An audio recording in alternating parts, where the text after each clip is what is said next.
بسم اللہ الرحمن الرحیم۔ گناہ اور نیکی کی پہچان۔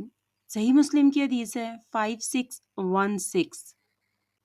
نواس بن سمعان انصاری رضی اللہ عنہ سے روایت ہے، کہا میں نے رسول اللہ صلی اللہ علیہ وآلہ وسلم سے نیکی اور گناہ کے بارے میں سوال کیا تو آپ صلی اللہ علیہ وآلہ وسلم نے فرمایا، نیکی اچھا خلق ہے اور گناہ وہ ہے جو تمہارے دل میں کھٹکے اور تم ناپسند کرو کہ لوگوں کو اس کا پتہ چلے۔ آج جو ہماری حدیث بیان ہوئی ہے اس کی وضاحت کچھ اس طرح سے ہے کہ اسے خلق سے مراد عام طور پر یہ لیا جاتا ہے کہ لوگوں سے اچھا برتاؤ کیا جائے، کھلے چہرے اور میٹھی زبان کے ساتھ ملاقات کی جائے، سختی اور درشتی سے پرہیز کیا جائے، مگر یہ ایک محدود مفہوم ہے۔ حقیقت یہ ہے کہ حسن خلق اللہ تعالیٰ کے تمام احکام کو اس طرح اوڑھنا بچھونا بنا لینے کا نام ہے کہ وہ آدمی کی پیدائشی عادت کی طرح بن جائیں اور کسی مشقت کے بغیر خود بخود ادا ہوتے چلے جائیں۔ اس کی دلیل یہ ہے کہ اللہ تعالیٰ نے رسول اللہ صلی اللہ علیہ وآلہ وسلم کے متعلق فرمایا، سورہ نون کی آیت نمبر 4، یقیناً آپ عظیم خلق پر ہیں۔ سعد بن ہشام بن عامر نے عائشہ رضی اللہ عنہا سے پوچھا کہ آپ مجھے رسول اللہ صلی اللہ علیہ وآلہ وسلم کے خلق کے متعلق بتائیں، تو انہوں نے فرمایا، تم قرآن نہیں پڑھتے؟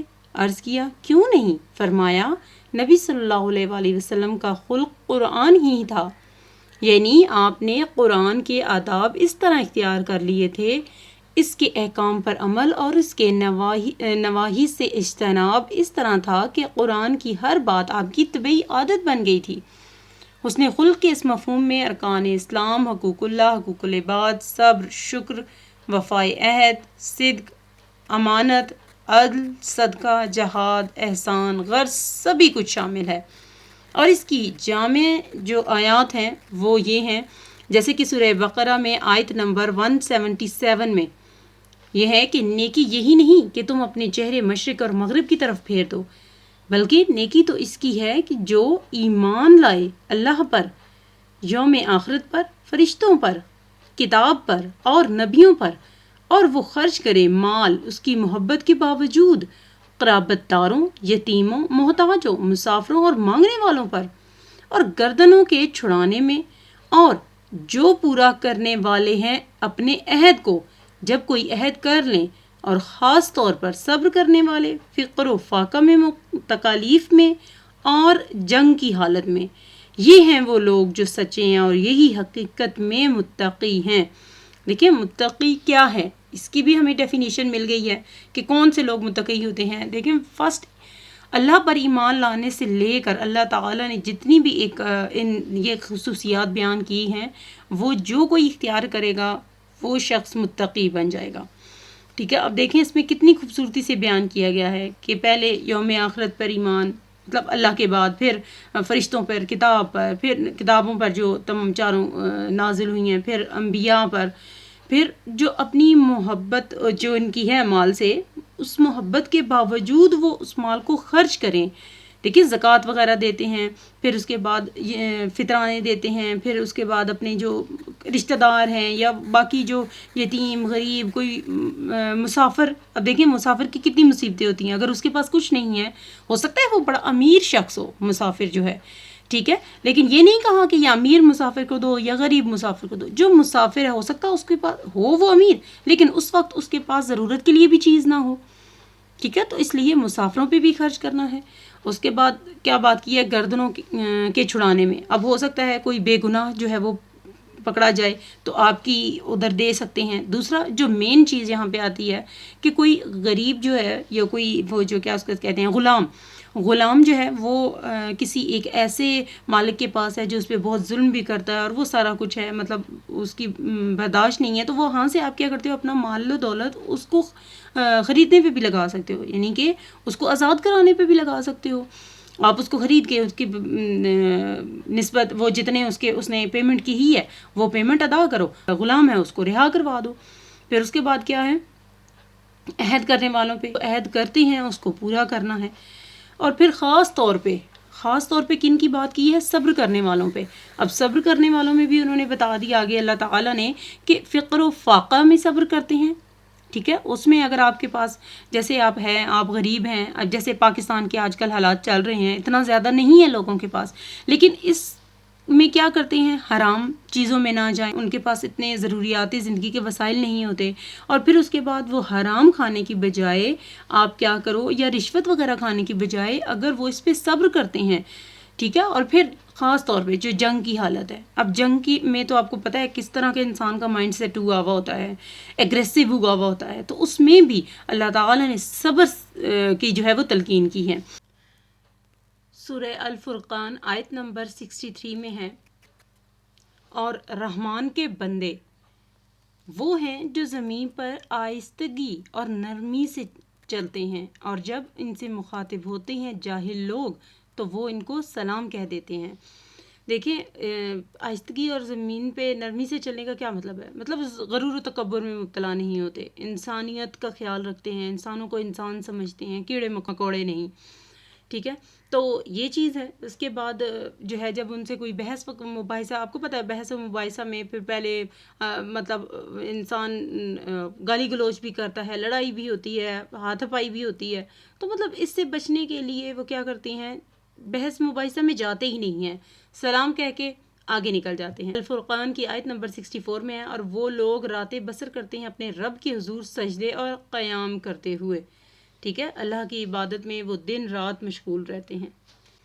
سورہ توبہ کی آیت نمبر 112 ہے. اس میں کیا فرمایا ہے اللہ تعالیٰ نے کہ توبہ کرنے والے، اللہ کی بندگی کرنے والے، اللہ کی حمد کرنے والے، دنیاوی آسائشوں سے لا تعلق رہنے والے، رکوع کرنے والے، سجدہ کرنے والے، نیکی کا حکم دینے والے، بدی سے روکنے والے، اللہ کی حدود کی حفاظت کرنے والے، اور نبی صلی اللہ علیہ وآلہ وسلم آپ ان اہل ایمان کو بشارت دے دیجئے. دیکھیں کتنی خوبصورتی سے یہاں پہ بیان ہوا ہے کہ توبہ کرنے والے وہ وہی چیز جو چلی آ رہی ہے نا، وہ جو ہم نے بہت لمیٹڈ ان کی حدود رکھی ہوئی تھی، نیکی اور گناہ کی جو پہچان ہے اس میں. تو یہاں پہ اللہ تعالیٰ کی ذات نے قرآن مجید میں ان جو آیات ہیں ان کی روشنی میں بہت ہی واضح طور پر یہ بیان کر دیا ہے کہ کس کس طرح ہم جو ہیں وہ نیکی کر سکتے ہیں، اور کس کس طرح ان سے بچ سکتے ہیں گناہوں سے. اگر ہم جس کام کا کرنے کا حکم ہے ہم وہ کام کرتے ہیں تو ہم نیکی کرتے ہیں، اور جس کام سے بچنے کی تلقین کی گئی ہے اگر ہم ان سے وہ کرتے ہیں تو گناہ ہے، اگر ان سے روک جاتے ہیں تو اللہ کے حضور جو ہیں ہم ایمان والے کہلائے جاتے ہیں، اللہ کے سامنے ہم متقی لوگوں میں شمار ہوتے ہیں. تو اس طرح ان ساری چیزوں پہ عمل کرنا ہے. اور باقی اب سورہ المؤمنون ہے، اس میں کیا ہے کہ کام نکال لے گئے اہل ایمان. اس کے بعد ہے آیت نمبر 2، اور وہ جو اپنی نمازوں میں خشوع خضوع اختیار کرتے ہیں. نمبر 3، اور وہ جو لغو باتوں سے اعراض کرنے والے ہیں. نمبر 4، اور وہ جو ہر دم اپنے تزکیے کی طرف متوجہ رہنے والے ہیں. نمبر 5، اور وہ جو اپنی شرمگاہوں کی حفاظت کرنے والے ہیں. نمبر 6، سوائے اپنی بیویوں یا اپنی لونڈیوں کے تو ایسے لوگوں پر کوئی ملامت نہیں. نمبر 7، تو جو کوئی بھی اس کے علاوہ کچھ کہے گا یا کچھ چاہے گا تو ایسے لوگ ہی حد سے بڑھنے والے ہیں. اور وہ جو اپنی امانتوں اور اپنے عہد کی حفاظت کرنے والے ہیں، اور وہ جو اپنی نمازوں کی پوری محافظت کرتے ہیں، یہی لوگ ہیں جو وارث ہیں. ٹھیک ہے، تو وہ متقی اور ایمان والوں کے ساتھ ساتھ وارث بھی بنا دیا ہے ان لوگوں کو جو اللہ کے احکام کے مطابق چلتے ہیں، احکام کی خلاف ورزی نہیں کرتے. تو یہ لوگ جو ہیں وہ متقی ہیں، پرہیزگار ہیں، اہل ایمان ہیں، اور اللہ کے ہاں محبوب ہیں. رسول اللہ صلی اللہ علیہ وآلہ وسلم نے گناہ کی 2 علامتیں بیان فرمائی ہیں. پہلی یہ کہ وہ سینے میں کھٹکتا ہے، آدمی کو اس پر تسلی نہیں ہوتی. ایک خیال یہ آتا ہے کہ یہ کام کر لوں، اس کی نیت اس کی جو صاف ہے اس میں ممانعت تو نہیں ہے نا واضح طور پر، تو وہ کہیں نہیں ملتی. دوسرا خیال کیا آتا ہے کہ نہیں، یہ کام اچھا نہیں ہے، اس پر اللہ تعالیٰ ناراض ہوں گے، لوگوں میں بدنامی ہوگی. یہ کیفیت انسان کو بے چین رکھتی ہے، اسی کا نام گناہ ہے.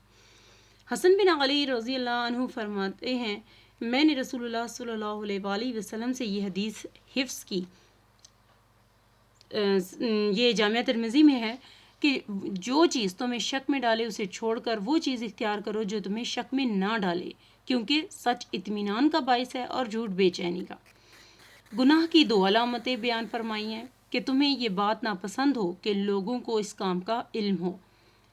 حقیقت یہ ہے کہ سبھی لوگوں کا کسی چیز کو برا جاننا اس بات کی علامت ہے کہ وہ کام گناہ ہے۔ اسی لیے آدمی کی خواہش ہوتی ہے کہ اچھے کام لوگوں کو معلوم ہوں اور برے کام معلوم نہ ہوں۔ ریا کی بیماری بھی یہیں سے پیدا ہوتی ہے۔ اب دیکھیں ریاکاری کیا ہے؟ ہم لوگوں کو دکھاوے کے لیے کرتے ہیں، لوگوں کے سامنے اچھا بننے کے لیے، مشہور ہونے کے لیے، شہرت کے لیے۔ تو جب ہم یہ چیزیں چاہتے ہیں نا اللہ تعالیٰ سے، تو اللہ تعالیٰ کی ذات ہمیں دنیا میں عطا کر دیتی ہے، وہی سب کچھ، نام، شہرت، پیسہ، سب کچھ، ٹھیک ہے۔ لیکن پھر کیا ہوتا ہے؟ وہ صرف دنیا تک ہی محدود ہے، کیونکہ ہم دنیا کی طلب کر رہے ہیں تو دنیا مل رہی ہے۔ لیکن جب ہم آخرت کی ہمیں طلب ہوگی اور آخرت کی طلب کو دیکھتے ہوئے ہم پھر اپنے آپ کو نیکی کے کاموں میں لگائیں گے اور گناہوں سے اجتناب کریں گے، پرہیز کریں گے، گناہوں سے بچے رہیں گے، تو کیا ہوگا؟ اللہ تعالیٰ کی ذات پھر ہمیں آخرت میں اس کا صلہ دے گی، ٹھیک ہے۔ جب وہ کام گناہ ہے جس میں شبہ ہو، جس کے جائز اور ناجائز ہونے میں واضح حکم موجود نہ ہو اور جن کے متعلق دل میں کھٹکا ہو، تو جو کام صاف الفاظ میں منع کیے گئے ہیں ان کی گناہ ہونے میں کیا شبہ؟ مطلب یہ اگر اس چیز کو دیکھا جائے تو جو واضح طور پہ منع ہے اس میں تو کوئی شک ہی نہیں ہے، وہ تو ہے ہی گناہ۔ لیکن جو کام ہمیں واضح پتہ نہیں ہے اور اس میں جو ہے وہ ہمارا دل بے چین رہتا ہے اور ایک ٹینشن سی ہوتی ہے، تو وہ ہمارا کیا ہے؟ وہ بھی گناہ ہوتے ہیں۔ اگر کسی کام کا حکم اللہ اور اللہ کے رسول صلی اللہ علیہ وآلہ وسلم نے دیا ہے مگر لوگ جہالت کی وجہ سے اسے ناپسند کریں تو لوگوں کی پرواہ نہیں کی جائے گی۔ مسلمان کی شان یہ ہے، سورہ المائدہ کی آیت نمبر 54 میں، وہ کسی ملامت گر کی ملامت سے نہیں ڈرتے۔ اللہ تعالیٰ نے انسانی فطرت میں اچھے اور برے کی پہچان رکھ دی ہے، اسی لیے عربی میں نیکی کو معروف کہا جاتا ہے۔ اس کام کا اچھا ہونا سب کے ہاں پہچانی ہوئی چیز ہے، اور برائی کو منکر کہتے ہیں، جس کے معنی ہے نہ پہچانی ہوئی چیز، یعنی فطرت انسانی اس کام کو قبول نہیں کرتی اور نہ ہی پہچانتی ہے۔ یہ تھی آج کی حدیث۔ اگر آپ کو ہمارا یہ چینل پسند ہے تو اس کو سبسکرائب کر دیں، آج کی حدیث اچھی لگے تو اسے شیئر اور لائک بھی کر دیں، اپنا فیڈ بیک دینا چاہتے ہیں تو کمنٹ لازمی کریں۔ اپنا بہت سا خیال رکھیے گا۔